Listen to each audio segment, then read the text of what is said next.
Hello friends, आज हम इस वीडियो में देखेंगे कि पीआई कैसे बनाते हैं और पीआई को ऑटोमेट कैसे कर सकते हैं। अगर हमें पीआई में इमेज की भी ज़रूरत है तो इमेज हम कैसे पीआई में ऐड कर पाएंगे। फॉर एग्जांपल, जैसे अभी आप एक पीआई देख पा रहे होंगे, डमी डेटा है हमारा। इसमें आप देखेंगे हमारे आइटम नेम के साथ साथ में ही हमारा इमेज भी आ रहा है आइटम का। तो इस तरीके से हम पीआई कैसे बना पाएंगे, चलिए एक बार हम इस वीडियो में देखते हैं। तो आप यहाँ पर देख पाएंगे हमारे कुछ डेटा पड़े हुए हैं। इसका हमें एक पीआई फॉर्मेट में कन्वर्ट करना है कि जो भी हमारा यहाँ पे डेटा आता जाएगा, जैसे कि हमने अपने अलग अलग पर्सन्स को एंट्री करने के लिए फॉर्म दिया हुआ है, वो अपना एंट्री कर रहे हैं। वन बाय वन हमारे यहाँ पर एंट्री आ जाता है और इस एंट्री का ऑटोमेटिक हमारा पीडीएफ कैसे कन्वर्ट होगा, तो चलिए हम इस वीडियो में देखते हैं। सबसे पहले हम आ जाएंगे अपने पीडीएफ फॉर्मेट पे। ये हमारा एक सेटअप है जहाँ पे हमने कोड की लिंकिंग की हुई है। तो हमें यहाँ पर अपने कोड का सेटअप करना पड़ता है। फर्स्ट ऑफ ऑल ये पूछेगा कि यूनिक नंबर क्या है, जो हमारा यहाँ पे डेटा आ रहा है इसमें से यूनिक क्या है। तो आप यहाँ पर देखेंगे पीआई नंबर है, मैंने यहाँ पे पीआई नंबर ऐड कर दिया।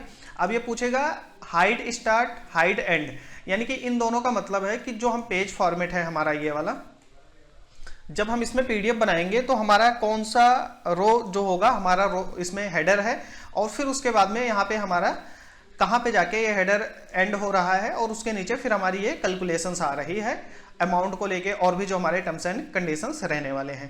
तो यहाँ पर हम जो ऐड करेंगे, आप देखेंगे जो एंड में है 83 है और इसके ऊपर हम जाते हैं तो जहाँ से हमारा ये स्टार्ट हुआ था ये 24 है। तो सिंपल सा हमें यहाँ पे 24 ऐड कर देना है और यहाँ पे हम 83 ऐड कर देंगे। इसके बाद में अब जब हम अपना पीडीएफ बनाएंगे तो हो सकता है कि 10 आइटम हो, 15 आइटम हो, 20 आइटम हो, इसके लिए हमने यहाँ पे एक्स्ट्रा कॉलम आपको दे दिया है। अब इसके बाद में अगला ये हमसे कंफर्म करेगा, यहाँ पर आप देखेंगे तो हाइड स्टार्ट हो गया, हाइड एंड हो गया। अब बाय डिफॉल्ट हम इस अपने पेज में कितने रो ब्लैंक छोड़ना चाहते हैं, अपना बाय डिफॉल्ट 10 ऐड कर देंगे कि ताकि 10 ब्लैंक रो वो मुझे यहाँ पर छोड़ दे इसके लिए खाली। तो अभी इसको मैं 10 नहीं 9 कर दे रहा हूं। अब इसके बाद में ये पूछेगा कि पीडीएफ लिंक कॉलम और पीडीएफ टाइम स्टैम्प, जब ये हमारा पीडीएफ जनरेट करेगा तो कौन से कॉलम में उसका लिंक ऐड करेगा और कौन से कॉलम में ये टाइम स्टैम्प ऐड करेगा। तो यहाँ पर आप देखेंगे डेटा टैब में जैसे ही हमारा इसका पीडीएफ कन्वर्ट होता है तो हम चाहते हैं कि उसका लिंक मेरा यहाँ पे आके अपडेट हो जाए। तो यहाँ पे सिंपल सा हम अपना टाइप कर देंगे पीडीएफ लिंक और इसके बाद में इसके बगल में ही मुझे चाहिए पीडीएफ टाइम स्टैम्प, तो मैंने यहाँ पे ऐड कर दिया। अब अगेन आ जाते हैं अपने पीडीएफ वाले कोड में। ये जो हमने अपना ऐड किया हुआ है पीडीएफ लिंक, इसको हम यहाँ पे ऐड कर देंगे। पीडीएफ लिंक हो गया और पीडीएफ टाइम स्टैम्प, इसको मैंने कॉपी किया, यहाँ पे पीडीएफ टाइम स्टैम्प ऐड कर दिया। इसके बाद में ये मुझसे कंफर्म करेगा फोल्डर आईडी क्या है। अब जब आपका पीडीएफ कन्वर्ट होगा तो पीडीएफ आपके फोल्डर में जाके सेव होता है। तो कोई भी हम एक फोल्डर बना लेंगे अपने गूगल ड्राइव में और उस फोल्डर की आईडी हम यहाँ पे ऐड ऑन कर लेंगे। अब फोल्डर का आईडी हमने ऐड कर दी। अब ये सीट का लिंक हमसे कंफर्म कर रहा है, तो बाय डिफॉल्ट हमारा ये इसी सीट का लिंक रहने वाला है क्योंकि सारा डेटा हमारा इसी सीट में है, तो हमने इस सीट का लिंक दे दिया। अब ये पूछेगा पीडीएफ सीट नेम क्या रहने वाला है। तो यहाँ डेटा टैब में मुझे एक चीज डिफाइन करनी पड़ेगी कि मैं कौन से सीट का पीडीएफ बनाना चाहता हूँ। जैसे ये मेरा पेज फॉर्मेट है तो मुझे यहाँ पे डेटा टैब में पेज फॉर्मेट देना पड़ेगा। जैसे मैंने इसका हेडर दे दिया पेज फॉर्मेट में और मैं यहाँ पे एक कंडीशन लगा दे रहा हूँ A to A is equal blank, तो ब्लैंक, अदरवाइज मेरा ये आ जाए दिस। तो अभी मैंने यहाँ पे कंडीशन लगा दिया कि कॉलम A to A अगर ब्लैंक है तो ब्लैंक रहेगा, अदरवाइज ये मेरा पेज फॉर्मेट का नाम यहाँ पे शो कर देगा। ये हमें करना ही करना पड़ेगा। तो सिंपल सा हमने यहाँ पे इसको ऐड ऑन कर दिया। इससे क्या होता है कि हमारा ये जो सीट का नेम है पेज फॉर्मेट, ये लिंक हो जाता है हमारे इस डेटा टैब से एंड ये पेज फॉर्मेट लिंक होगा और उसको हमने यहाँ पे लिंक कर दिया। इसके बाद में ये यूटिलिटीज को इसको हम इग्नोर करते हैं, ये कोड से रिलेटेड है। अब इसमें पूछेगा पीडीएफ नेम कॉलम, जब हम पीडीएफ बनाएंगे तो कौन से नेम से सेव होना चाहिए पीडीएफ हमारा। तो हमने सिंपल सा यहाँ से पीआई नंबर कॉपी कर लिया। हम चाहते हैं जब भी मेरा पीडीएफ बनेगा तो वो पीडीएफ मेरा पीआई नंबर से ही सेव हो कि ताकि हमें ढूंढने भी आसानी रहे। तो यहाँ पे हमने पीआई नंबर अपना ऐड कर दिया है। अब ये मेरा कोड का सेटअप हो चुका है। इसके बाद में अब हम आते हैं कि अपने पेज फॉर्मेट पे, कि हमें इस पेज फॉर्मेट पे जब हम पीडीएफ क्रिएट करेंगे तो हमें किस किस डिटेल्स की रिक्वायरमेंट रहने वाली है, क्या क्या डेटा हम अपने इस डेटा टाइप से यहाँ पर रिप्लेस करवाने वाले हैं।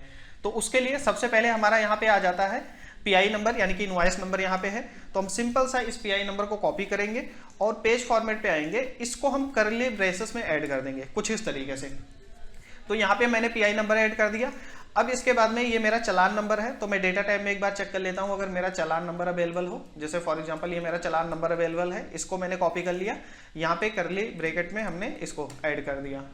इसके बाद में ऐड करने के बाद में हम थोड़ा सा नीचे आ जाते हैं, तो ये सारी डिटेल्स हमारे पास में नहीं है अभी अवेलेबल।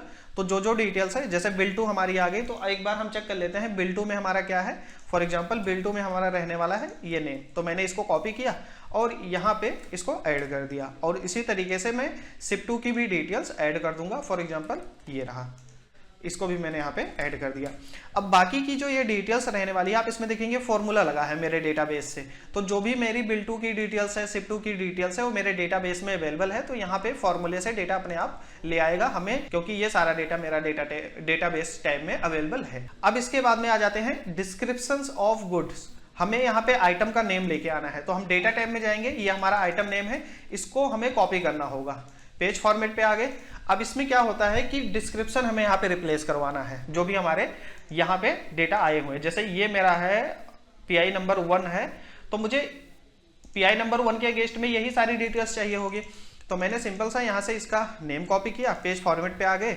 अब जो हमारे ये हेडर्स, ये हमारा हेडर हो गया, इसके ऊपर की जो डिटेल्स होती है वो करली ब्रैकेट से हमारी रिप्लेस हो जाती है। लेकिन जो हमारा टेबल के नीचे का डेटा होता है उसके लिए हमें double less than and double greater than ये वाला साइन यहाँ पे ऐड ऑन करना पड़ता है इस तरीके से। जैसे अभी हमने करली ब्रेसेस में ऐड किया था, इसको हम लेस देन डबल और डबल ग्रेटर देन वाला जो साइन होता है उसको हम लगा के ऐड ऑन कर देंगे। अब ये HSN कोड भी हमसे पूछेगा, तो HSN कोड भी हमारा यहाँ पे अवेलेबल है, इसको भी हमने यहाँ पे ऐड ऑन कर दिया। इसके बाद में हम आ जाते हैं क्वांटिटी पे। तो यहाँ पर आप देखेंगे क्वांटिटी का एक कॉलम है, यहाँ पे क्वांटिटी का भी मैंने ऐड ऑन कर दिया। यूनिट जो मेरा है वो फॉर्मूले से आ जा रहा है। रेट पे अगर हम आ जाते हैं, यहाँ पे अभी हमारा कोई रेट का ऑप्शन नहीं दिया गया है, तो रेट जो हमारा होगा वो बैकएंड से ऑटोमेटिक पिक कर लेगा। अब इसके बाद में हम आ जाते हैं अपने अमाउंट पे। यहाँ पे देखेंगे आप फॉर्मूला लगा है, और इमेज पे मैंने फॉर्मूला लगा दिया है सिंपल सा कि VLOOKUP ये कर रहा है इस आइटम नेम से। अगर डेटाबेस में आप जाएंगे तो यहाँ पे आप देखेंगे ये मेरे प्रोडक्ट का नेम है और यहाँ पे हमने इमेज ऐड ऑन किया हुआ है। तो ये इमेज हमारा ऑटोमेटिक यहाँ पे ले लेगा, क्योंकि यहाँ पर हमने VLOOKUP का फॉर्मूला कर दिया कि जैसे ही यहाँ पे आइटम का नेम आएगा तो हमारा यहाँ पे इमेज आ जाएगा। अब यहाँ पे हमारा सेटअप कंप्लीट होता है। एक बार हम चेक कर लेते हैं कि कुछ छोटा तो नहीं है। तो अभी आप यहाँ पर देखेंगे इस टेबल डेटा, तो यहाँ पे मुझे यस सिलेक्ट करना होगा, क्योंकि ये मुझे टेबल फॉर्मेट में डेटा चाहिए। तो मैं पेज फॉर्मेट पे जाऊँगा, यहाँ पे मैं PDF फॉर्मेट पे, इसको मैंने यस कर दिया क्योंकि मुझे टेबल फॉर्मेट की जरूरत है, ये डेटा मेरा टेबल में आने वाला है। अब हम एक्सटेंशन पर क्लिक करेंगे, ऐप स्क्रिप्ट पर जाएंगे, ये हमारा कोड ओपन हो चुका है। यहाँ पर हमारा फंक्शन नेम है क्रिएट PDF का, बाय डिफॉल्ट यहाँ पे सिलेक्ट है। इस क्रिएट PDF को हम सिलेक्ट करेंगे, यहाँ पर एक रन बटन हमें दिखेगा, इस बटन पर हम प्रेस कर देंगे। जैसे ही मैंने रन बटन पर प्रेस किया, आप देखेंगे यहाँ पर हमारा कोड रन होना स्टार्ट हो गया है और डेटा भी ये पिक करने लगा है।